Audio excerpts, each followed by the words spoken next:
මේ පීස දිය ඇල්ල. ඒක බලන්න යන ගමන හිතන තරම් ලේසිම නැහැ. මේක තියෙන්නේ ලුණුගල ඉඳන් මුදුල්ල පැත්තට යනකොට ඔප්ටන් වලට කිට්ටුව. මේ තින්නේ මේ අපි ජලදුර්ග වගේ ගිරිදුර්ග පහු කරගෙන ටිකක් පහළට බහින්න ඕන. සාමාන්‍යයෙන් අඩි 300ක් විතර පහළට බහින්න තියෙනවා කිව්වොත් නිවැරදි. මේ යන මාර්ගය තමයි මේ තියෙන්නේ. මේක මම හිතන්නේ ලුණුගල ප්‍රාදේශ සභාවෙන් ඇල්ල දක්වාම පඩිපෙල් සකස් කරලා තියෙනවා. නමුත් කාලෙකින් නඩත්තුවක් සිද්ධ වෙලා නැහැ.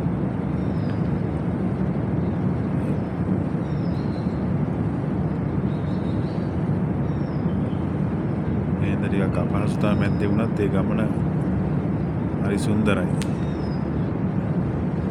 පොඩි අය ඉතින් අද නිවාඩු දවසේ ඉඳලා එකෙන් හොඳට විනෝද වෙනවා. මේ තියෙන ටර්බයින් එකකට කුඩා ජල විදුලි බලාගාරයකට වතුර ගන්න ජල පාරක් තමයි. ඒක දිගේ අපිට පහළට බහින්න ඕන. අර ඈතින් පේන නම් පීසදිය ඇල්ල නෙමෙයි. අර ටර්බයින් එකට වතුර හරවලා ගත්ත තැන. තවත් පහළට යන්න තියෙනවා. පොඩි එකනත් වඩාගෙන යනවා කියන්නේ ටිකක් අපහසු ගමනක්. පේනවනේ බෑවුම්.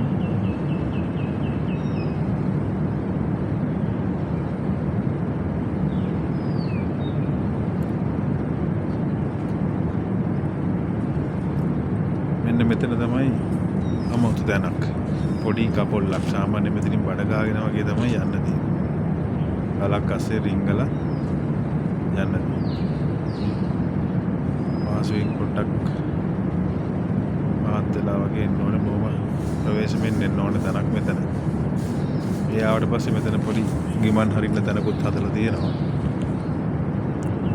මෙතෙන්ට ආවට පස්සේ නම් ඇල්ලට බොහොම ටික දුරක් තමයි තියෙන්නේ.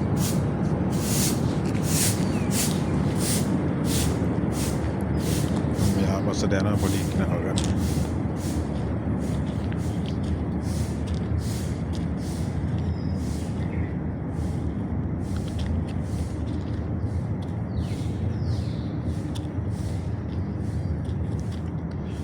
ඊළඟට ලොකුම මිෂන් එක.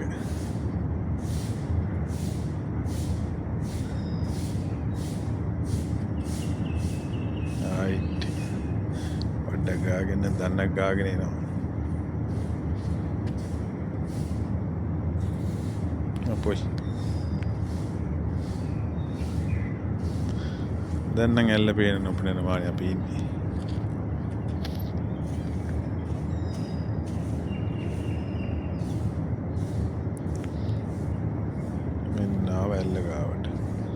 මෙතන ප්‍රාසභාවෙන් මේ වැසිකිලි පද්ධතියක් නැරඹුම් මධ්‍යස්ථානයක් හදලා තියෙනවා.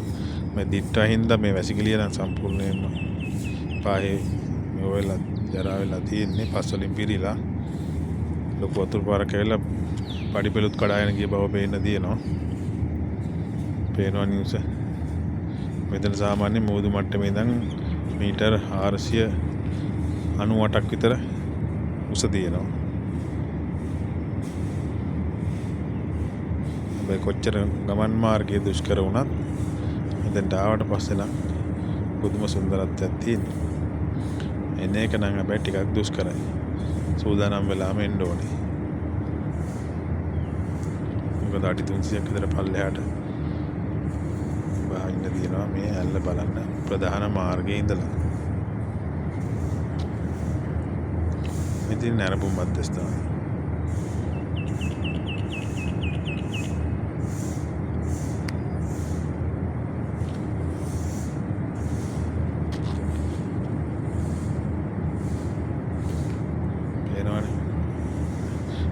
කුඹුක්කන්නෝයේ ජලපහර තමයි මේ පීස්සගම කියන ප්‍රදේශයෙන් වැටෙන්නේ. ඒකට පීස්සදිය ඇල්ල නිර්මාණය වෙලා තියෙන්නේ මේ ස්ථානයෙන් තමයි.